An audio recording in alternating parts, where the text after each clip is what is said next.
This is Kal Kat, the Kal Katster. This is a review of Star Trek Prodigy episode 13, season 1.5. All the World's a Stage. The Silly Trek episode of Prodigy so far. It literally is a Silly Trek episode, so crossover. I'm thinking Aaron Watke must be somebody from Pioneer we didn't know about.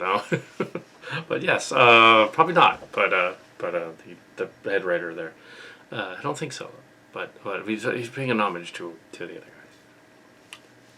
guys.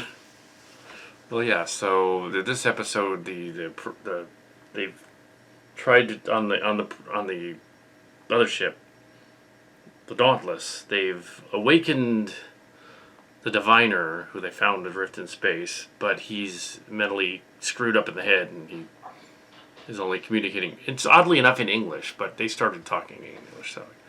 It makes sense. It wouldn't really, because he's an unknown alien race. They established that they're from the future in the previous episode, and that he's gone back to the present to be the Diviner, which breaks all the theories earlier that, oh, he's from the past, he's from the 2260s, and he came to the future as the protostar. No, they're actually from the future.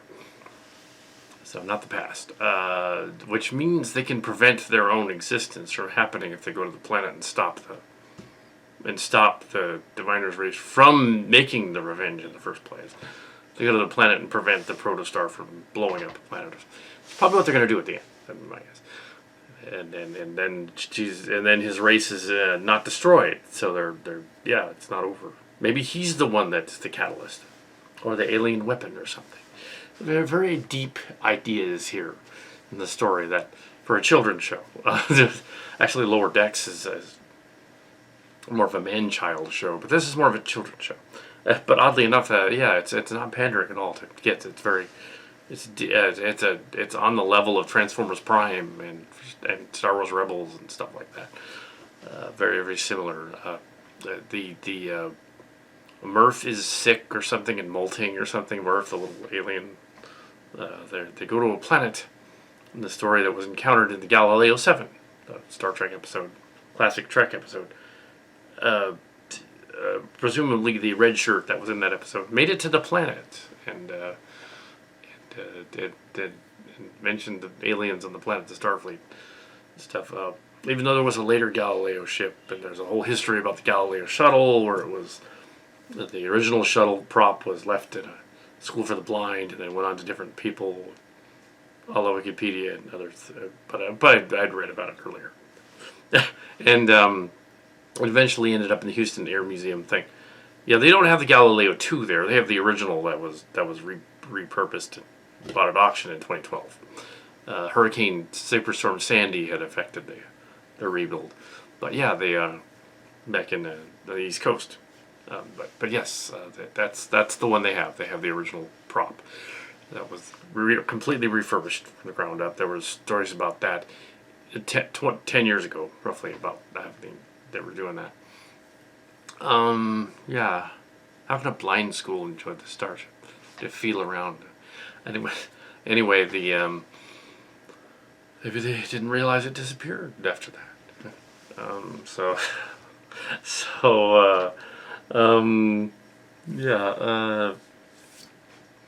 this one, is sort of a follow-up to that, where the planet has been contaminated by Starfleet ideas. The Enterprisians planet, they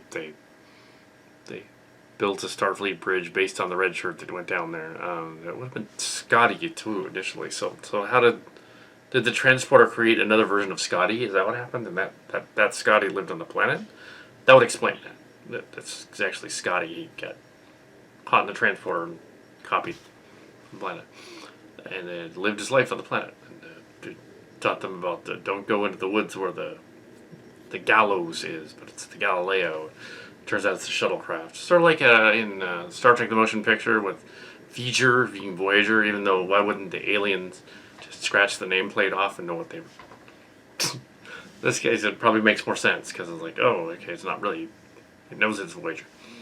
It knows it's Galileo. And these aliens on the planet, they're Sillians, basically. They're definitely Sillians. They're possibly even Weirdo Loons, the Weirdo Loon episode. Oh my. So if they go to Spectre of the Gun and do that one again, the Melkotians, then they'll encounter the Weirdo Loons as well. They were the sort of the Melkotians. These weren't Melkotians, though. I would say these are just other Sillians that are the Sillian colony from the classic Trek era. And they go and meet them, and then they cleverly use some of them to help fly the Protostar, which is kind of convoluted, but it's a good show. Down into the planet, and to rescue the Jacob Pog from the shuttlecraft, he's gone in there to try and close the leak. Apparently, the sickness they were catching was leaking dilithium, radiation poisoning, basically. So they were getting delta waves and stuff. Well, yeah. So yeah. So it was fine. You get to see the sort of Sillians doing their playwright thing. It's also similar to any number of their Silly Trek episodes back in the Pineville days in the 80s. It's what we would do, and they're basically cosplaying and making fun of cosplayers dressing up like Star Trek, which is funny, but affectionately so.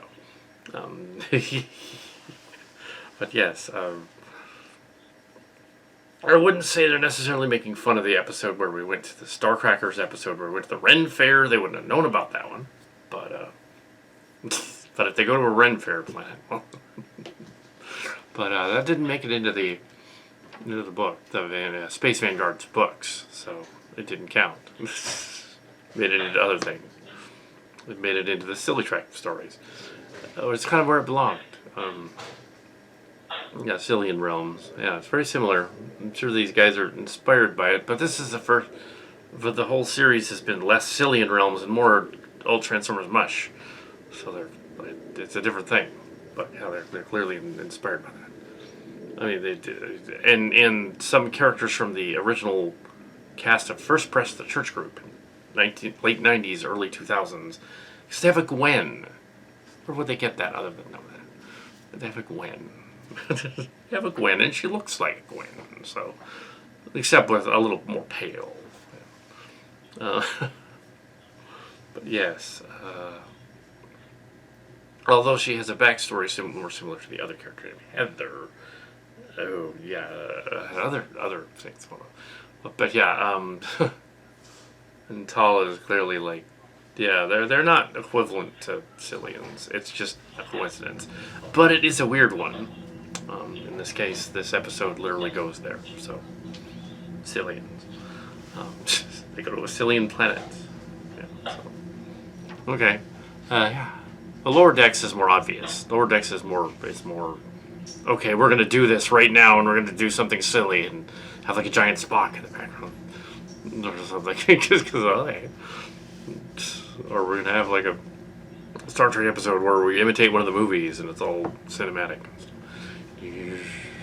Yeah. So.